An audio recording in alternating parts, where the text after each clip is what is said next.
Hi, anyone and everyone. Welcome to Have You Heard About This Case? My name is Sam. And my name is Kelly. We have a little bit of a bonus episode for you today. We just put out the episode about the discussion from the house in between.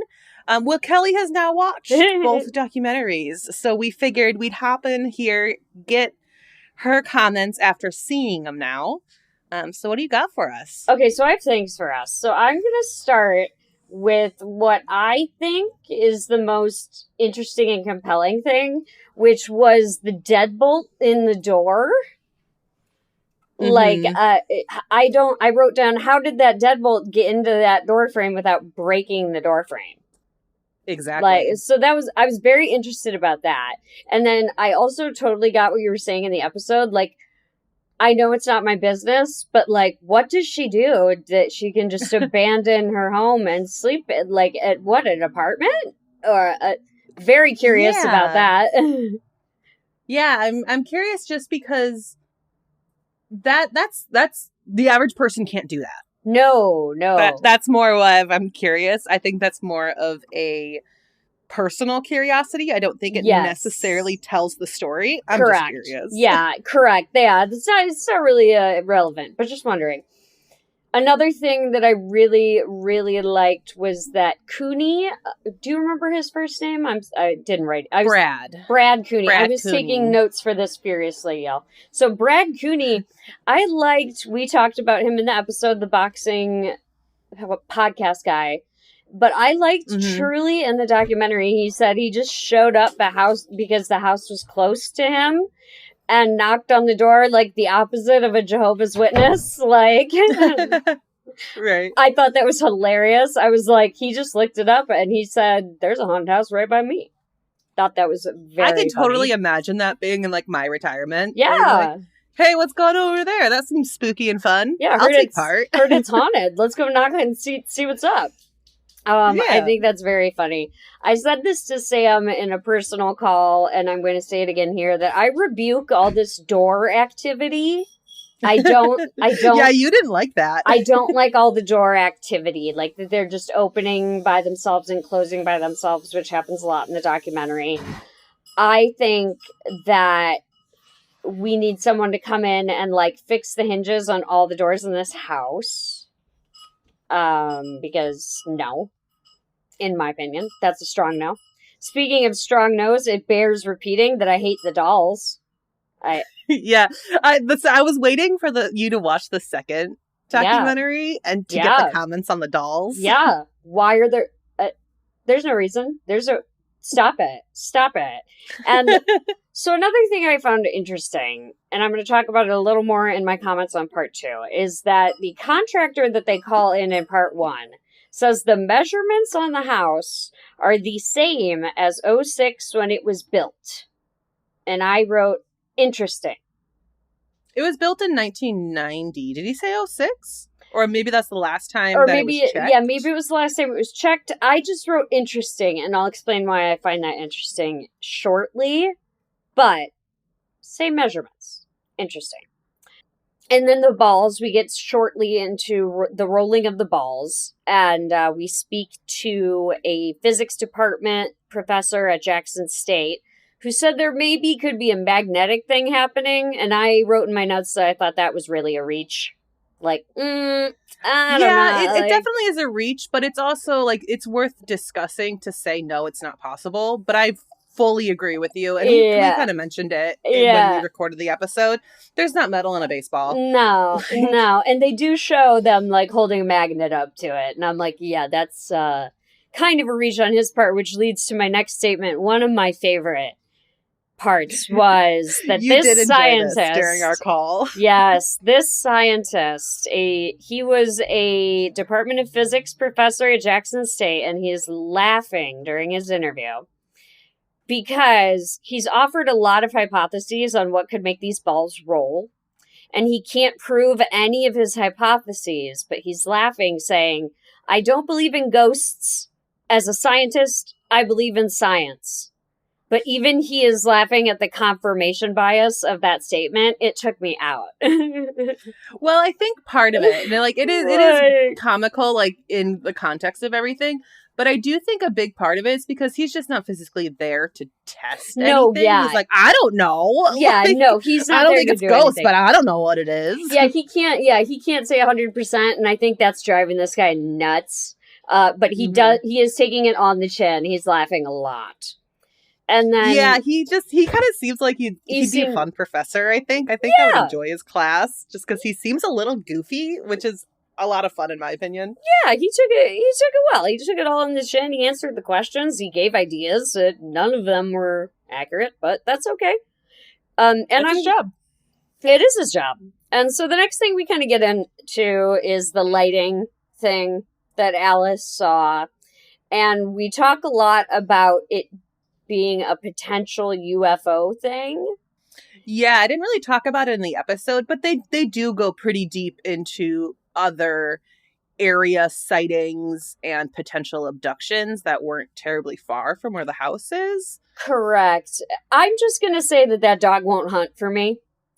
And the woman who was speaking I think she's right that there's too much space for there not to be aliens, but I just don't buy the aliens discovered human life and are manifesting themselves in our chandeliers.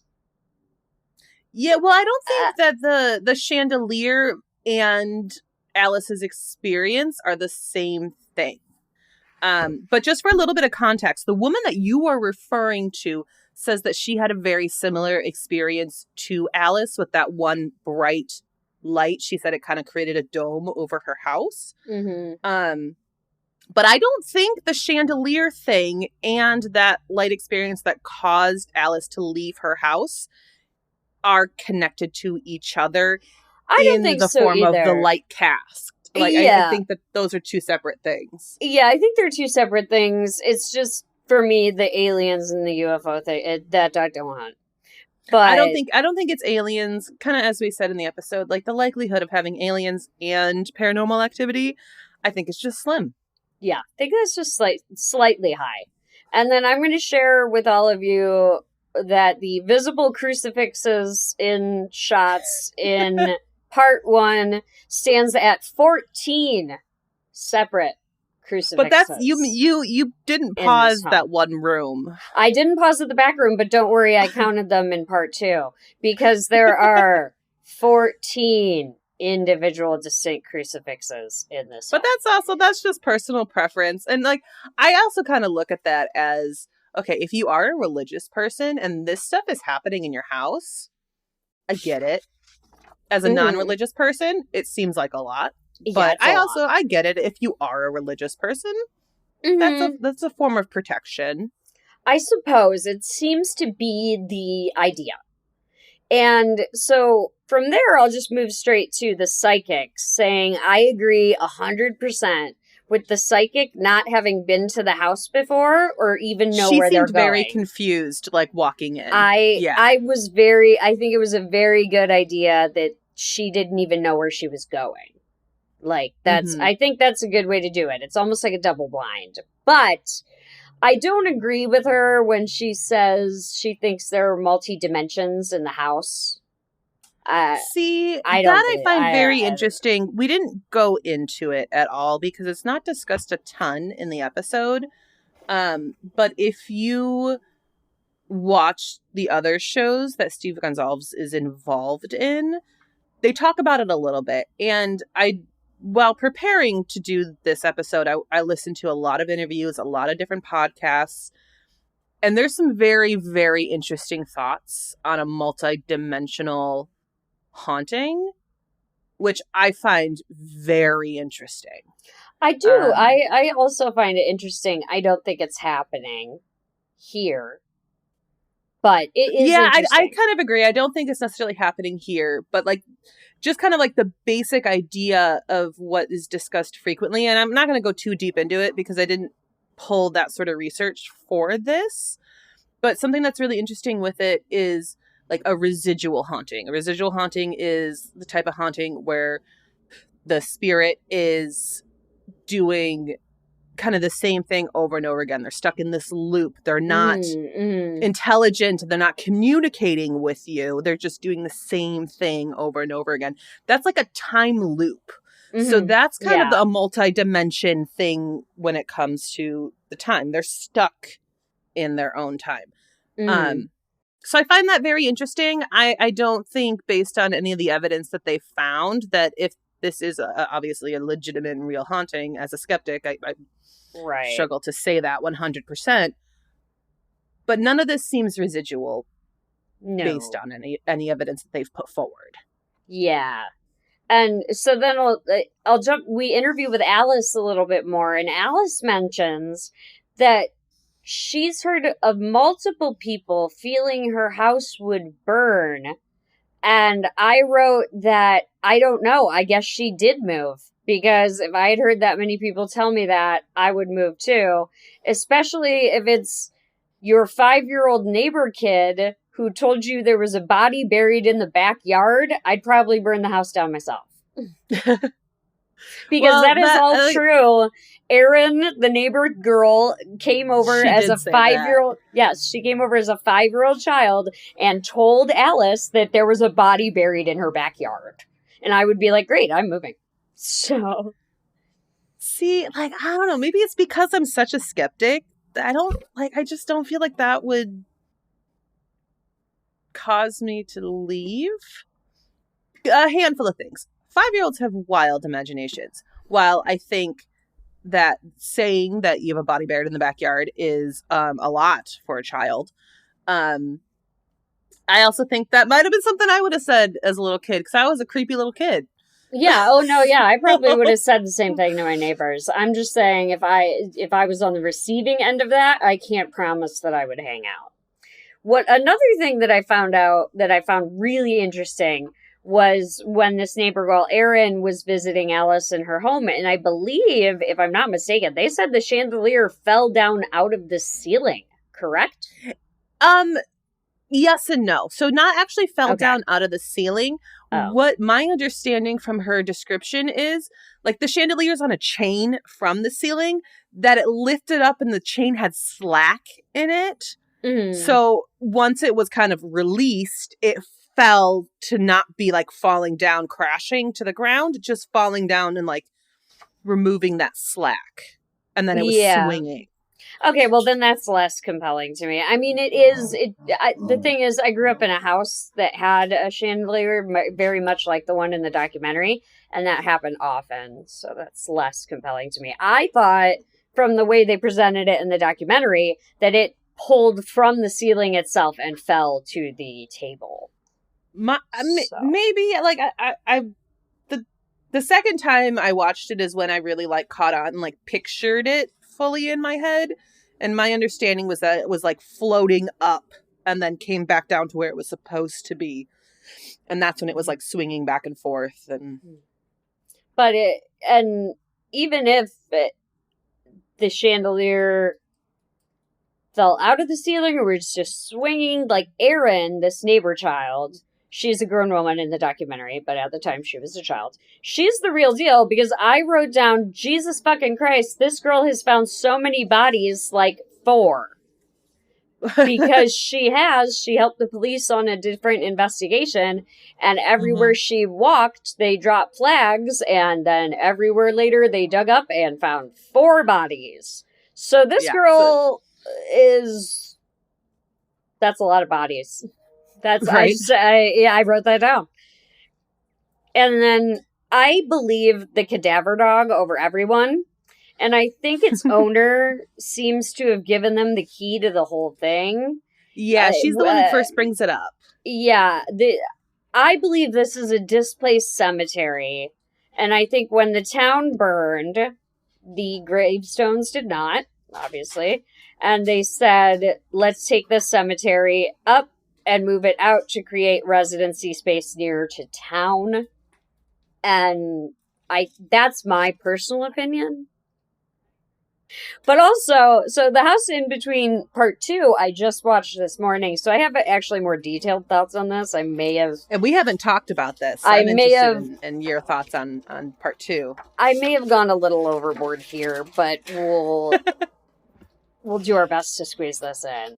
What I found surprising in part 2 was that Alice says that she likes relaxing and reading a book in the house during the day, which I find interesting. Like, yeah, I really think that the activity that scares her is really only at night, and it mainly has to do with that light. I just didn't realize she was quite so comfortable at the home that she would go there to relax, because that's the word she used, relax. Mm-hmm. So yeah, and like that, I think that's kind of what I mentioned a little bit in the discussion, was that like she left all of her clothes in the closet. Like I'm curious if she goes back to like change out clothes and that sort of stuff. Yeah, like how often is the time split? But again, that's one of those questions where it's like, well, how many apartments does she have? Like, okay, but so maybe getting a little too specific. But I did find it interesting that she does feel comfortable to relax and read there. And so, Sam, correct me if I'm wrong here on this next note. This has been going on 20 years now? 10. So 2011 is when the light experience happened that she left. Right. There have been like different things happening while she still lived there, such as that what we were talking about with that door and the deadbolt being engaged, even though it opened. That all happened before she left. So I don't know the exact timeline of like when the activity started after she built it in 1990. Okay. It kind of sounded like it was fairly quick, but it was quite minor. Yeah. My only thought on that was like, even if it's been 20 years, if it's been 10 years, it's immaterial to my comment. Because my only comment was, no wonder she moved. Because that's a very long time to have anything going on, let alone a poltergeist. Yeah. You know? And again, it's not my business, but what does she do where she can relax in this house and sleep elsewhere, I wrote. Yeah, and I have no idea. And then they talk a lot about this in part 2. I don't buy that the house is, quote, learning to communicate. I just don't buy that. I'm mixed on it. Again, this is all like, if this is all true, and I'm not a skeptic. But I do think if you have an intelligent haunting, you have the ability to introduce new devices and teach how to use it, at least in the most basic way. Like, just get close to it. Like a REM pod, for instance. Like, if you just physically come close to this, we will know. You don't need to say like, oh yeah, so you know when this goes off, the antenna is going to make a noise and the lights are all going to change different colors. Like, you don't like, no, but I do think that once they introduce new things, like what they were referring to is, we introduce a new piece of technology, a new piece that we want to attempt to verify that there is a haunting here. It's going to take some time before we see results. And that is a sign of whatever this is learning. Because eventually it will work. Perhaps. And I think that's really what they mean. Yeah. And so now we're going to talk more about that ball thing and the measurements and that sort of thing. And a big part of this for me is, yes, we saw the contractor come in, and he is saying the house is level, and he is saying the measurements are the same. However, what I want to know and what I did not see is if he measured the rise and the run of the stairs for levelness. Because the house could be level, but the rise and the run would naturally bow from usage. And this feels like it could be a real possibility. That is a very good point. I think the device that he was specifically using doesn't really have that ability, because you need to create a baseline. So the device he was using is this little box that you put on the ground, and you get like the center point of the house. And then you basically move it around, and it works essentially as a level. And I think that would be really difficult to do on stairs, because you can't have that consistent level. Like, I guess you could have like the Yeah. consistent height in between each stair that you could be calculating. Exactly. Yes. But I think that would be very difficult to tell if anything is on a slight angle or anything like that. Well, I think that can be very difficult to tell. Well, that's with why I the bring it device that he up. was using. Just because I think it's a valid point. I think it's definitely a valid point. Coming from a background in theater and building a lot of staircases, I'm just, I know that the rise and the run in a house tend to be very consistent. And the argument I have with that is the carpet was pretty plush. It wasn't like a super like shag or anything, but it was a plush carpet. So even if there is a slight difference in that, the carpet might counteract that. And then the second argument I have with it, and this is just like devil's advocate type of conversation here, 'cause as we've said so many times over again, I am a skeptic, is the length of time it sits there without movement and then suddenly moves. Yeah, I would say honestly, I feel like more of a skeptic now than I was before. I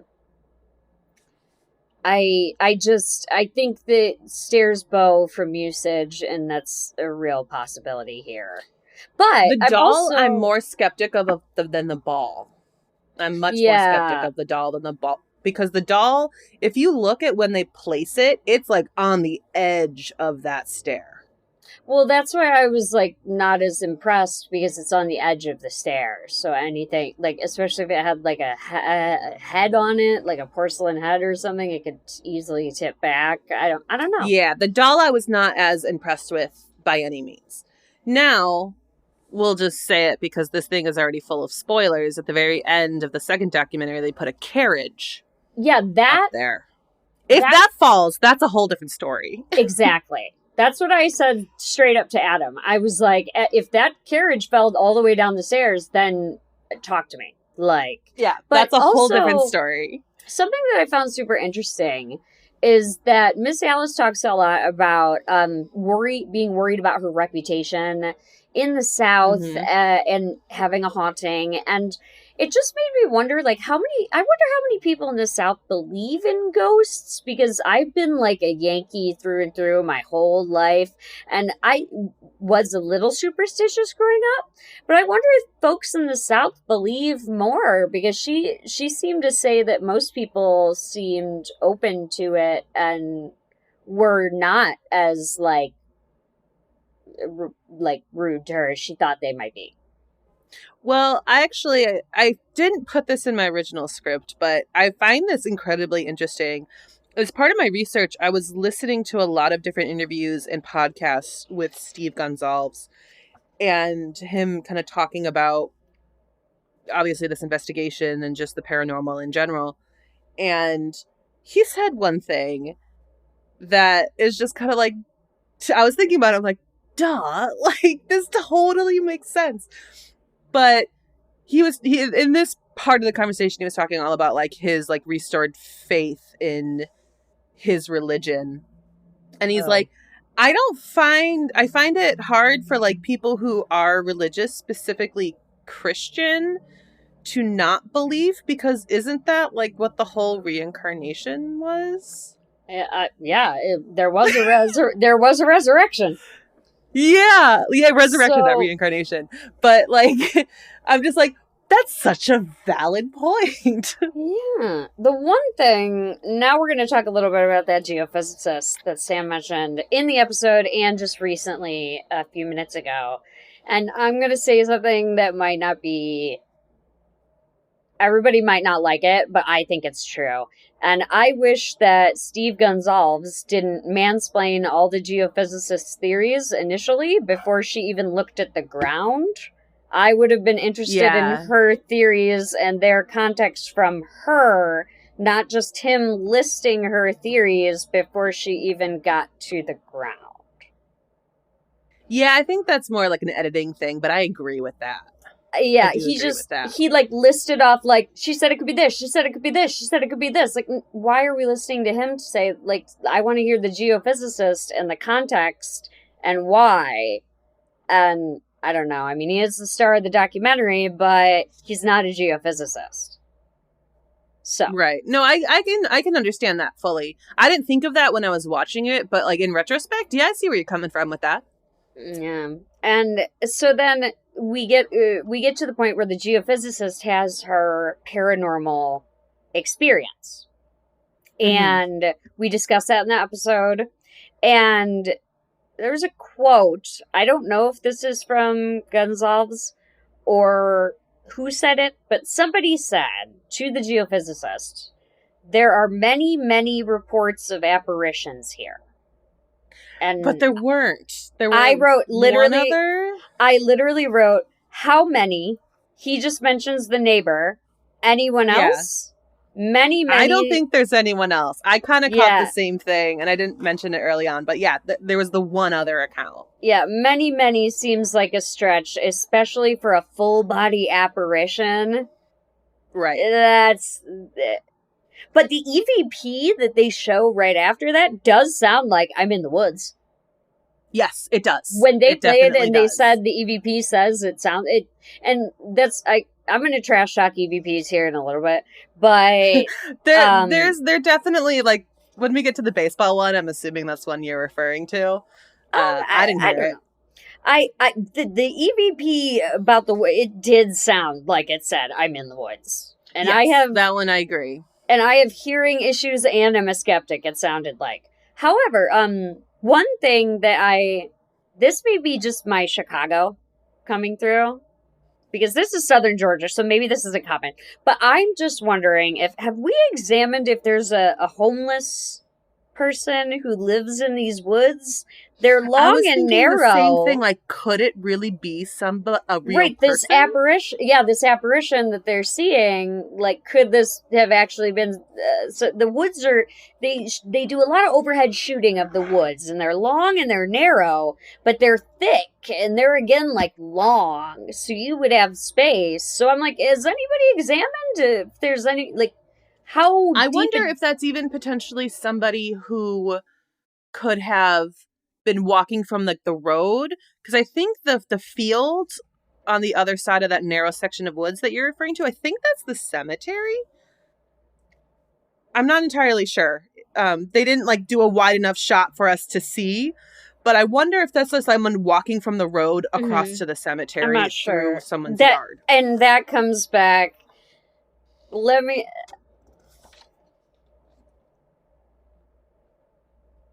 And I have another comment upon something very close to what you just touched on here shortly. But yeah, I just don't know. Like, we should maybe examine if maybe anybody's living here.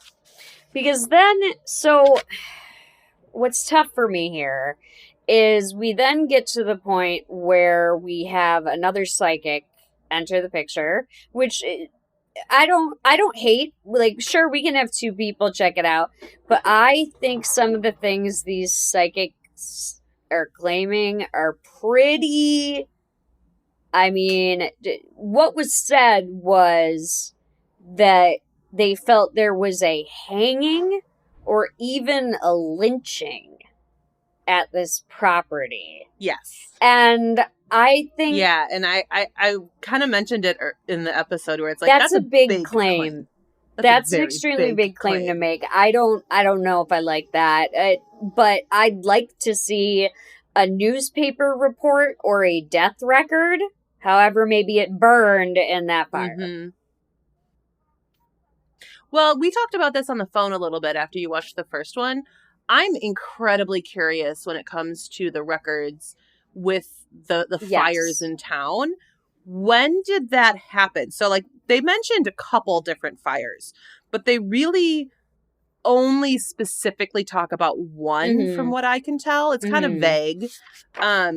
But I wonder, like, was that first fire when the cemetery burned and then they ended up having to move all the bodies, and then there was a second fire that ruined all the records?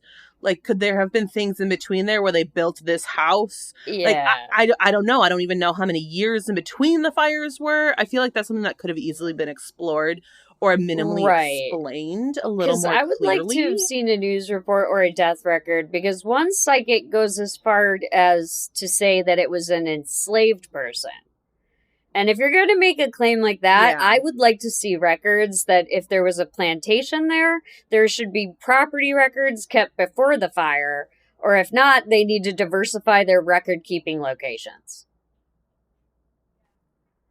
Yeah, the records is something that I got really hung up on. I want more records. I feel like there has to at least be something Like, out there, like whether it's like old family record. Like I can tell you right now, I have a very, very, very long history on one side of my family. I have books that date back to the 1200s with my family line.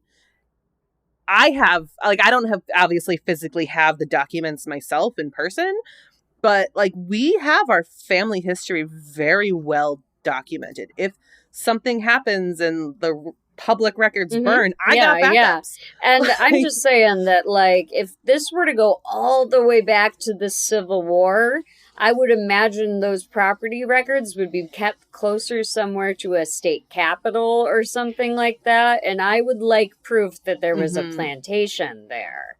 Before you go out making... Yeah, I'm on the same board. Before you go out making the wild claim that an enslaved person was lynched here, I'm going to need to see something more. Right, like they kind of went into the Steen family a little bit in their description and like their discussion with it, but it kind of stopped there because they basically said that this Reverend Steen is potentially the person who owned the property and he wasn't a nice man. And I think the only reason that was brought up is because that first psychic made a comment saying she believed the person haunting the house was a reverend, or she called him a reverend. And that's kind of all that's kind of where it stopped. And I would have loved more on that, because if they know who this guy potentially is, I'm assuming there's records then. Exactly. And then there should be records as well of how many slaves that person owned or some things like that. Like, there's records of that sort of thing. And absolutely. And then I think I'm almost certain, and they all but proved, that there is no one buried in this backyard. However, yeah, they really do. Like, there's nothing. There's stuff there, but there's no bodies. There were more than 10 red flags indicating potential unmarked graves.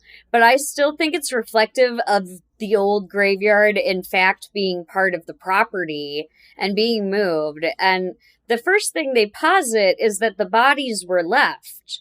But I feel pretty positive that the cadaver dog would have hit more if the bodies had been left. I think it's more likely they were exhumed and moved to a place further out of town, like you typically see cemeteries. I agree. And one thing I'm very curious about is we never got like a good overhead shot of where those flags were. Were they lined up in a grid like they would be in a cemetery? To see that, and you lead me to my next comment, which is, I wish in general it was more specific about where they are on the property, and maybe even a map shown. I really would have liked to have seen that. Like, this is where this is, like, did the grave site, the neighbor hated, the GPR run, the alleged lynching, the soil testing, how do these areas overlap with each other, with where the cadaver dog was interested in? Like, I would love to see more of, like, detail like that. Yeah, I get it, because I've now watched the documentary a couple of times. I feel like I have a pretty good sense of the house and the yard. That it doesn't seem like it's a very large area. It's kind of around two sides of the house. Like, I think mainly where the flags were for the ground penetrating radar was more off the back of the house. So it's like, if you go out that back door that opened on its own during the first documentary, and then take a left and kind of turn around the house, because that door is actually on the side of the house. That door faces the neighbor. And so I think most of those flags were like around the corner to the left of that. And then I think the general area where the dogs hit on the tree was kind of like not quite as far left, like not fully turning the corner, but like on an angle left from that door. So most of it was backyard. Yeah, it's just I would have but I agree with you. I think it's, I only get that because I watched it multiple times. I would have liked to have seen like an overhead map of the property and like a circle, because they did all that effect of like the wire leading to the tick mark of like burned down tree, and like they had a whole like investigative fake board made up. And I think their time would have been better used getting an overhead map of the property and literally circling the areas that they're talking about. Because without that... Well, I will say one thing I learned about that board during one of the interviews I listened to in a podcast. They basically talked about that was like a last minute thing that Kendall Welpton did in his garage before release. Like that was a last minute thought. He just built it in his garage and made that after they finished filming, after all of it. So just, so you know that. Like, I think that's why that was put in there. And I think this was also maybe pandemic time. Because this was released in 2020. Yeah. So maybe they weren't able to... I don't know. I think their time would have been better served making a map. I don't disagree with you. I'm just, from the things that I know, based on interviews with Steve Gonsalves and Kendall Welpton, that's what they said. Yeah, one thing I really liked is we start seeing a lot of paranormal equipment showcased in part 2 in this documentary. And I feel like a lot of this equipment should be prefaced with allegedly does this. And they sort of did that in a really good way, which was really nice, because they explained the tools and then they also explained false positives and mentioned them. And I think that's very important. Yes, because I agree. A lot of these tools... Yeah, the first documentary like didn't go into the investigation much. It went into the debunking. And the second one kind of has a mix of the two, I feel like. Yeah. And so then we're all in the backyard and we hear this whistling sound, right? You know, everybody, the whole group of them, there's about 5 of them out there, and they all hear... Yeah, I don't buy whistling outside. I said I don't think the whistling in the backyard is significant at all, or that it would be the same, or that I don't think it's significant that it's the same pitch, because there are a lot of trees on the property, and if you've been even camping, you've heard wind whistling in the trees. So... Yeah. I was even saying to my boss today at work how loud the whistling was in my apartment last night because of the wind. Whistling is not something I buy a whole lot into. Unless you know you're in a place where it's like there's no airflow, then maybe whistling's a little weird. But for the most part, I think whistling can be fairly easily explained in a lot of different situations. Even if, like, have you ever been, like, for example, if you've been camping, you know, you have a couple beers with friends, you have a few bottles sitting out. Those bottles can whistle with the wind. Yeah. Like, it's very, But, so I'm really glad that the new paranormal investigator they brought on, the girl, said, Elizabeth. Okay, Elizabeth, Saint, yes. I believe. Because they were listening to some of the EVPs that they took in the crawl space, and I also wrote down, how has no one gone in this crawl space yet? Though... I know, no one went in exactly. It until she was like, what does this door open to? And he was like, And I was like, what do you mean, You haven't looked everywhere? But she... I feel like no one opened that closet to even make that mirror comment that she made. Yeah, exactly. And she said they were re-listening to it. We could all be thinking this, that we're hearing this. Because again, Yeah, and we talked about that in the episode, Yeah. and I fully agree that is something that is a major issue with EVPs, Yeah, again, in it's my a big opinion. confirmation bias thing for me. And looking in from the outside, I'm not convinced by any of the EVP from the crawl space. I don't think anything sounds like anything but static, let alone clear responses. And so what I did was I actually watched this movie with my husband, and my husband is an audio engineer, and he said he would like to note that on EVP equipment that it appears to be on a phone or on an item like a phone that they are taking the EVP on. And Really? I don't think well, so. an item it appears to be, so it's handheld. It's about 4 by what? 5? I don't know. What Adam said when he saw the recording device was that it is very low fidelity or quality of recording on something that small. Interesting. And on a high fidelity recording, you would hear everything loud and clear. The voices would come through. And on low fidelity equipment, it has to compress the audio much more, resulting in the static sound that is present. So a whisper, a vibration, or a ghost's voice would not present on a low fidelity device like the one used in the crawl space. He is a professional audio engineer, and he said none of the recording equipment was professional grade, and were all low fidelity, bringing all their recordings into question to him.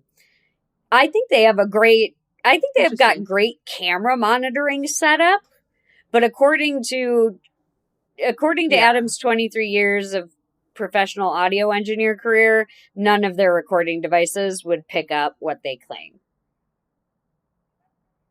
See, that's really interesting to me because obviously Adam knows 1,000 times more than I do. But I just feel like if this is their job to do this, wouldn't you think they would have something better? Which is why I think I just automatically assume they have some high-end equipment. Like when they were describing the equipment, it looked like she said she'd built some of it.